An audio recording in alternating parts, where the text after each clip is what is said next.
पुणे येथे सकाळ ॲग्रोवनच्या वतीने आयोजित विभागीय सरपंच महापरिषद व पुरस्कार सोहळ्याचे आयोजित करण्यात आले होते.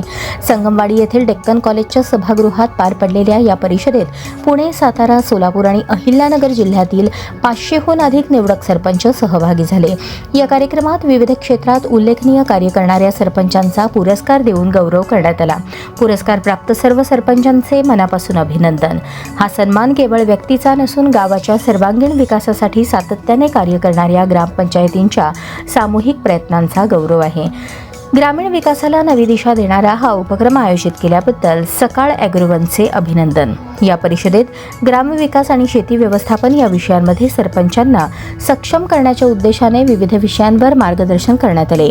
गावांच्या कृषी विकासात सरपंचांची भूमिका, शाश्वत ग्रामविकासाच्या संधी, ग्रामपंचायतींना मिळणाऱ्या निधीचे नियोजन आणि प्रभावी वापर, जलसंधारण, सौर ऊर्जा, डिजिटल सुविधा, स्वच्छता, महिला शेतकरी सक्षमीकरण तसेच शासनाच्या विविध योजनांची प्रभावी अंमलबजावणी या विषयावर तज्ज्ञांनी मार्गदर्शन केले.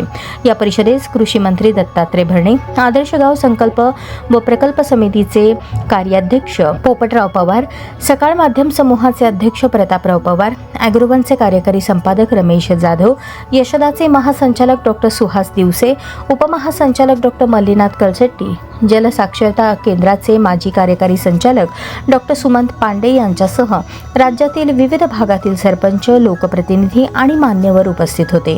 परिषदेत अनुभवी, सुशिक्षित युवा तसेच महिला सरपंचांचा सक्रिय सहभाग विशेष लक्ष वेधून घेणारा ठरला. सरपंचांसाठी आयोजित विशेष लकी ड्रॉमध्ये विजेत्या सरपंचाला रॉयल एनफील्ड बुलेट भेट देण्यात येणार आहे. लोकसहभाग, सक्षम नेतृत्व आणि प्रभावी नियोजन ही ग्रामीण विकासाची प्रमुख सूत्रे आहेत. या विचारांच्या बळावर ग्रामीण महाराष्ट्राच्या विकासाला अधिक गती मिळेल असा विश्वास व्यक्त करण्यात आला.